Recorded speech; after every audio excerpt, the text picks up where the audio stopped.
हाय अस्सलाम वालेकुम स्टूडेंट्स। आज हमारा नेक्स्ट टॉपिक है वेव स्पीड। हमने स्टार्ट किया था वेव से, फिर हमने वेव की टाइप को डिस्कस किया कि वेव्स की टाइप्स कौन सी थी। तीन मेन टाइप्स थी। कौन कौन सी? Mechanical waves, electromagnetic waves and matter waves. दो टाइप्स मैंने कहा था कि इंपॉर्टेंट है, मैकेनिकल वेव्स और इलेक्ट्रोमैग्नेटिक वेव्स। मैकेनिकल वेव्स के लिए ये कहा था कि वो वेव्स जिनको प्रोपगेट करने के लिए मीडियम रिक्वायर्ड होता है, तो ऐसी वेव्स को हम बोलेंगे mechanical waves. Sound waves, water waves, ये एग्जांपल है मैकेनिकल वेव्स की। अगर इनके लिए हम ये ऐसा कहेंगे कोई मीडियम नहीं है, फॉर एग्जांपल वैक्यूम ले लें, तो ये वहां पर ट्रैवल नहीं करेंगे। उसके बाद हमने डिस्कस किया था material waves, electromagnetic waves.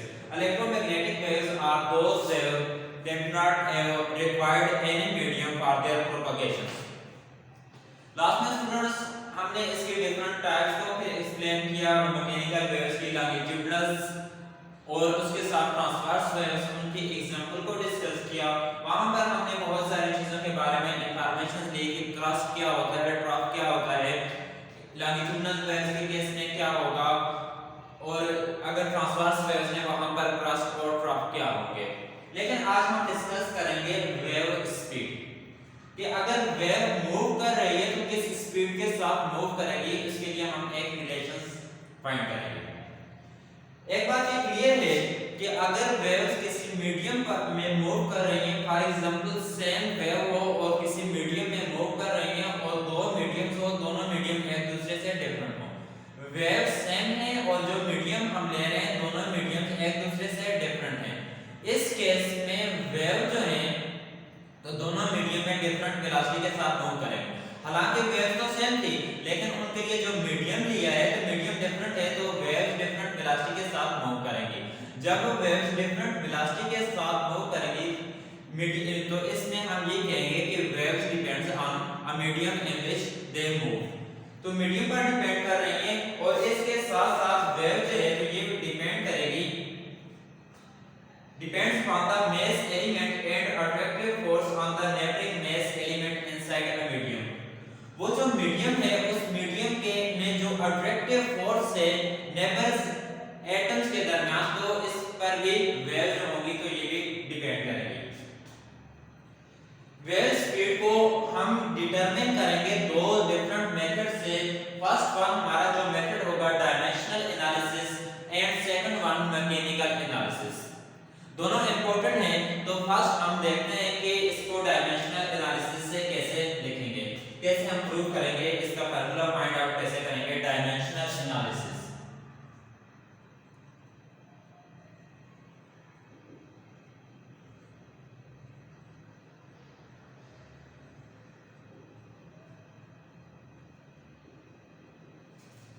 What is mean by dimensional analysis?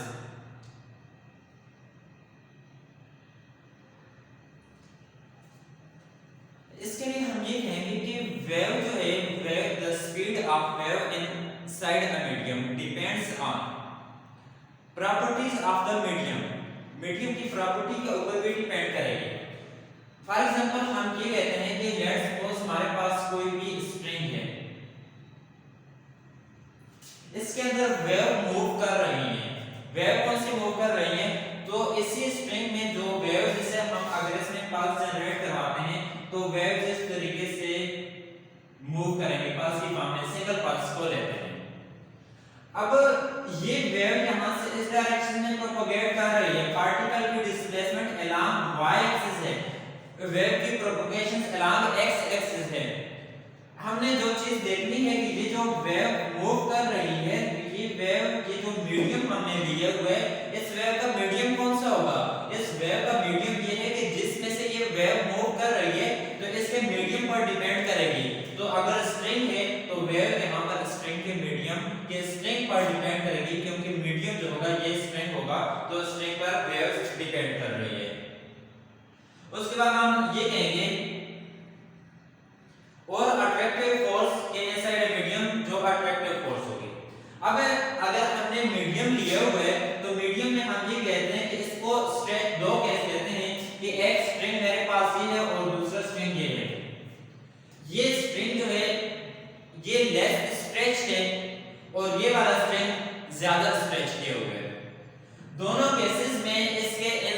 करेंगे, वेव मूव करेंगे दोनों केसेस में।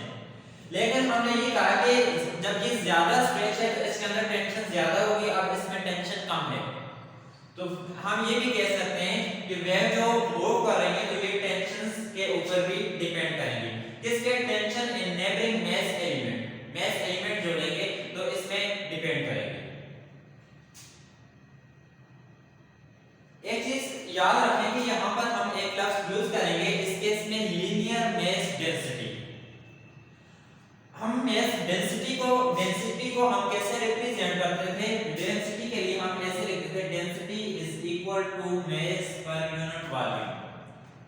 अगर डेंसिटी हमारे पास ऐसे हो, density is equal to mass per unit volume, तो ये हमें देगा वॉल्यूम डेंसिटी। अगर ऐसे हो कि density is equal to mass per unit surface, मैं मैस पर यूनिट एरिया लिखता हूं, एरिया सरफेस एक ही, तो ये हमें सरफेस डेंसिटी देगी।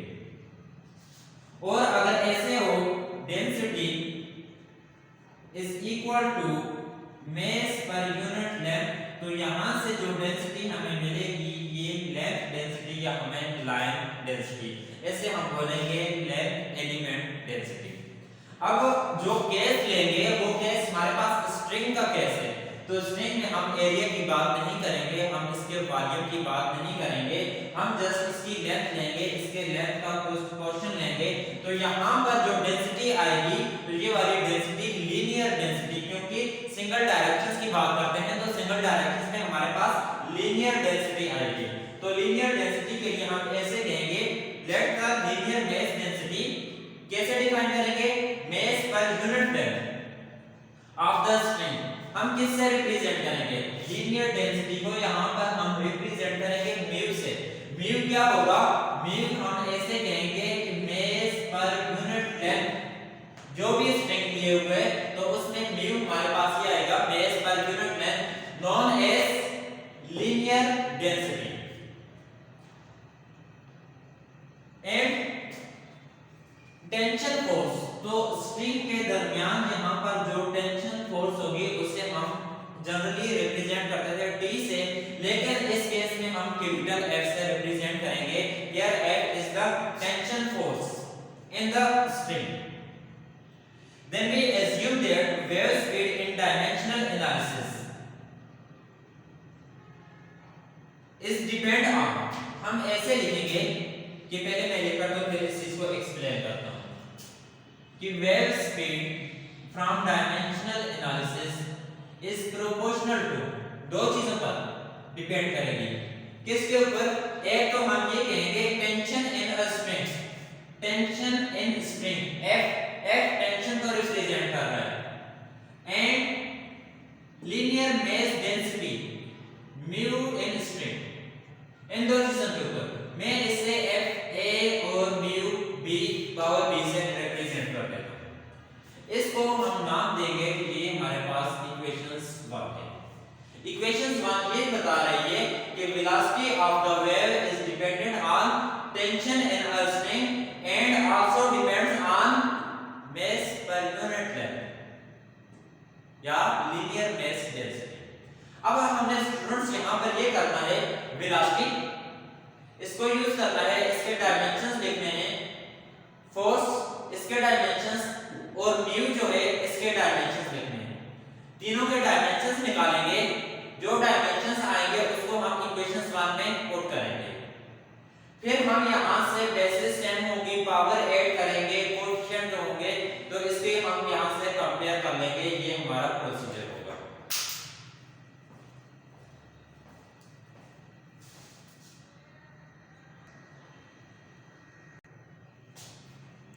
स्टूडेंट्स यहां पर हम यूज करेंगे लेफ्ट हैंड साइड को।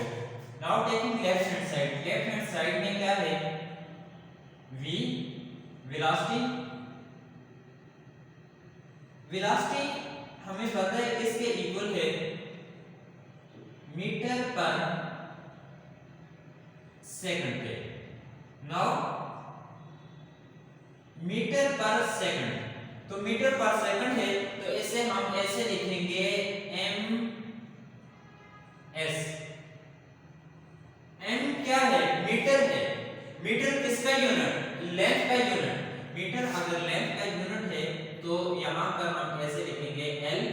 डिवाइडेड बाय s किसका, टाइम का, तो यहां पर हम कैपिटल T यूज करेंगे। तो वेलोसिटी क्या बन जाएगी, v इज इक्वल टू, इसके डायमेंशन हमारे पास क्या आ जाएंगे, l और p, ये ऊपर जाकर यहां पर ये इनवर्स बन जाएगा, इसको नाम देते हैं इक्वेशंस 2 का। इक्वेशंस 2 हमने फाइंड कर ली। अब हमने फाइंड करना है f के लिए वैल्यू, फिर हमने म्यू के लिए वैल्यू फाइंड करनी है। तो f हमारे पास किसके इक्वल है, f is equal to, now f is equal to from Newton second law, f किसके इक्वल है, ma के, mass into acceleration। तो यहां पर mass की जगह हम लिखेंगे किलोग्राम, इसके यूनिट acceleration, तो acceleration के यूनिट क्या आता है, मीटर पर सेकंड स्क्वायर। नाउ किलोग्राम, तो किलोग्राम की जगह पर हम यूज करेंगे, किलोग्राम इसका यूनिट है mass का, तो इसके लिए हम m यूज करेंगे, m मीटर, तो यहां पर l यूज करेंगे, और डिवाइडेड बाय s स्क्वायर। तो s स्क्वायर किसका है, तो इसकी जगह पर हम टाइम यूज करेंगे, डिवाइडेड बाय s स्क्वायर, तो यहां पर ऐसे आएगा t square. Now velocity v is equal to m l t minus 2, और ये हमारे पास होगी इक्वेशन 3।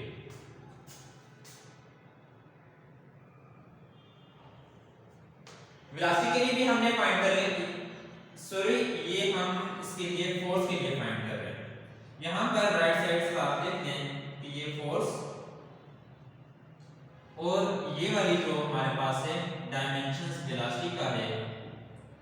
अब हमने डायमेंशंस फाइंड करने हैं म्यू के लिए, तो म्यू का जब डायमेंशंस फाइंड करेंगे तो म्यू हमारे पास म्यू इज इक्वल टू, हमने लिखा था, तो म्यू क्या है, लीनियर मास डेंसिटी, मास पर यूनिट लेंथ, तो ये है मास पर यूनिट लेंथ।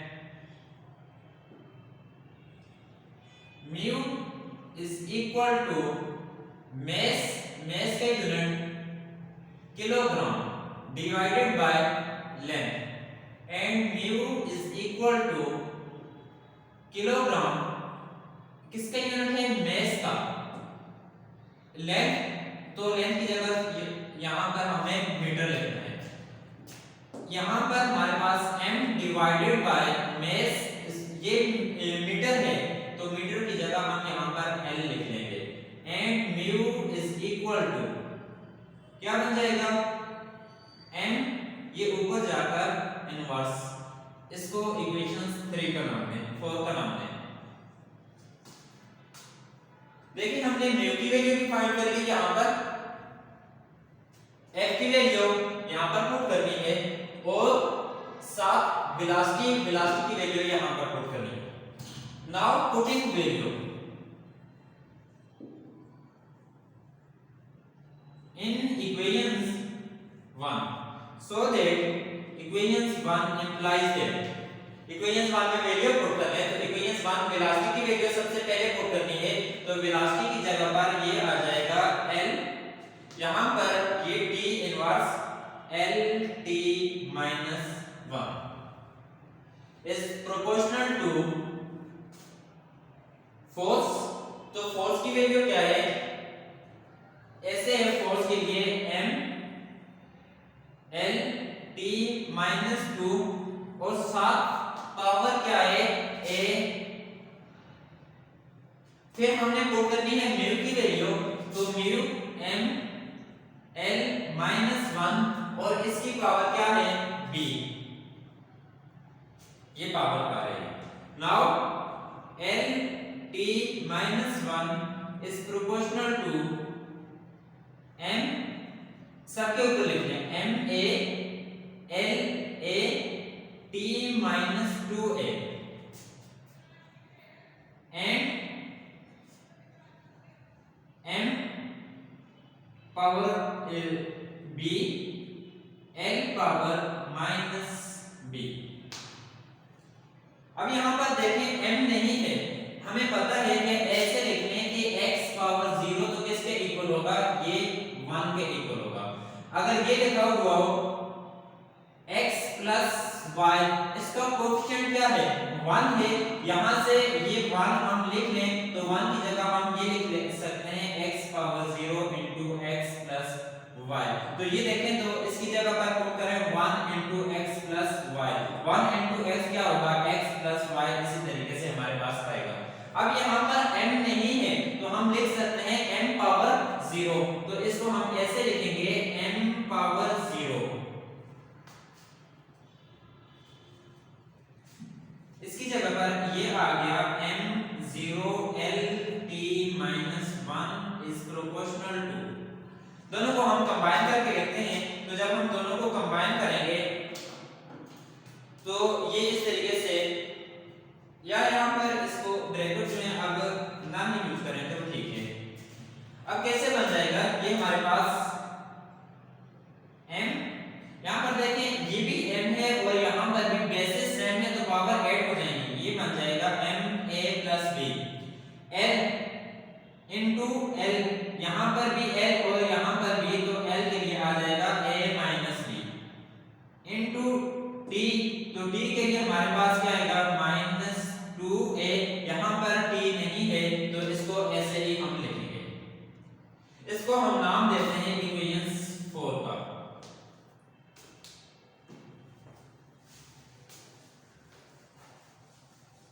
इक्वेशंस 4 में हम क्या करेंगे, compute the powers on both side, कि दोनों साइड हम पावर को, क्योंकि बेसिस सेम है तो पावर को हम कंप्यूट करेंगे। कैसे हम यहां से कंप्यूट करेंगे, इसके लिए हम ऐसे लिखेंगे कि फॉर एग्जांपल हम लेट्स सपोज हम m के सबसे पहले करते हैं, जब m के लिए पावर कंप्यूट करेंगे तो a plus b is equal to, यहां पर m की पावर क्या है 0 आ जाएगा। इसको इक्वेशंस 4 और ये हमारे पास बन जाएगी इक्वेशंस 5। नाउ l के लिए, तो l की power a minus b is equal to क्या है, इसकी जगह पर ये l है तो पावर क्या होगी, यहां पर कुछ भी नहीं है तो हम 1 लिख सकते हैं। ये किसके इक्वल है, ये 1 के इक्वल है, इसको नाम दें इक्वेशन 6 का। t के लिए हमें करने की जरूरत नहीं है, या t के लिए भी कर रहे हैं तो ये आ जाएगा minus 2a is equal to minus 1।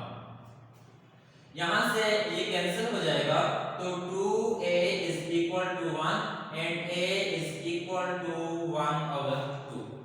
हमने क्या करना है, हमने यहाँ पर a की और b की वैल्यू फाइंड करनी है। तो a की वैल्यू हमारे पास यहाँ से आ गई, इसके अलावा दूसरे मेथड से भी इन दोनों को इक्वेशन 5 और 6 को अगर ऐड करें तो यहाँ पर प्लस b और माइनस b एक दूसरे के साथ कैंसिल हो जाएगा।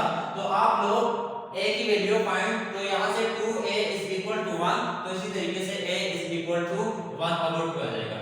यहाँ से हमने वैल्यू फाइंड करनी है b की, तो पुटिंग वैल्यू इन किसी एक में पुट करते हैं, वैल्यू इन इक्वेशंस 5 में जब पुट करेंगे तो इक्वेशंस 5 क्या आ जाएगी, यहां से देखें 1/2 ऐसे लिखने, equations 5 implies that 1/2 plus b is equal to 0 and b is equal to, इस साइड जाकर ये -1/2। यहां से हमने दो वैल्यू फाइंड कर ली। अब दोनों वैल्यू जो फाइंड की है तो उन दोनों वैल्यू को हम यूज करेंगे यहां पर वेलोसिटी की वैल्यू, और इसको हम यूज करेंगे using in equations 1। Equations 1 implies that velocity is proportional to f power a की value 1/2 into mu power b की value -1/2। v is proportional to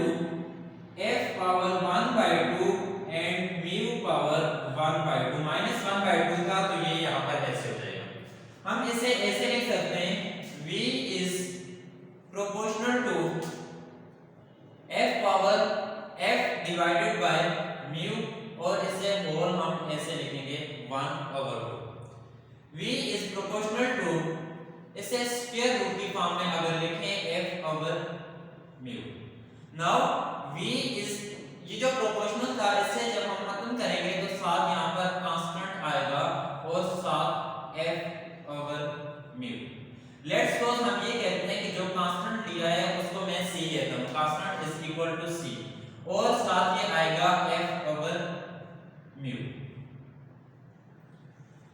अब हमारे पास एक एक्सप्रेशन आया है v is equal to c into square root of f over mu। ये जो last हमारे पास फार्मूला आया है इसको हम नाम देते हैं इक्वेशन 7 का।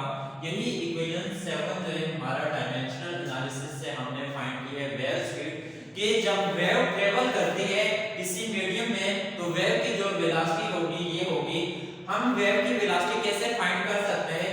वेव की वेलोसिटी हम फाइंड कर सकते हैं अगर हमें टेंशंस का पता हो और उसके साथ म्यू जो है linear mass density is mu, और लीनियर मास डेंसिटी की सॉरी टेंशन और लीनियर मास डेंसिटी की वैल्यू अगर हमें पता हो तो हम इससे वेलोसिटी की वैल्यू फाइंड कर सकते हैं। c जो है c कांस्टेंट है।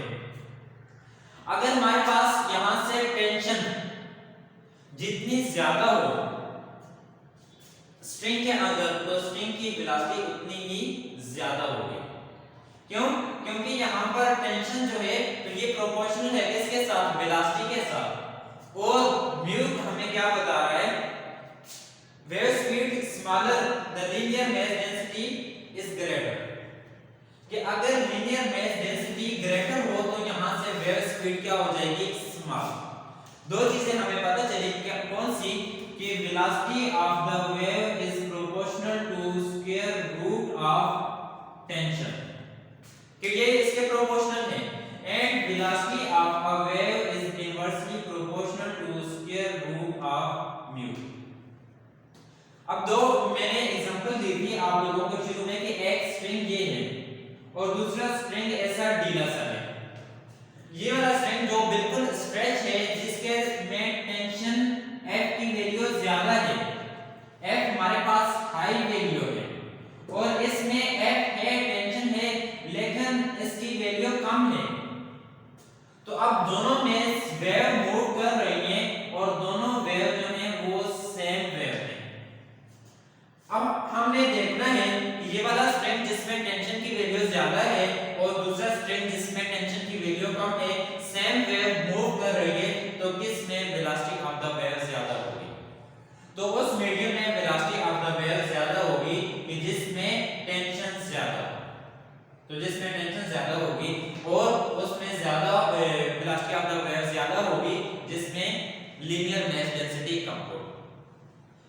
स्टूडेंट्स ये था हमारा टॉपिक डायमेंशनल एनालिसिस से हमने फाइंड की वेव स्पीड। तो नेक्स्ट लेक्चर में हम इसका दूसरा मेथड यूज करेंगे मैकेनिकल एनालिसिस। दोनों इंटरेस्टिंग है और दोनों मुश्किल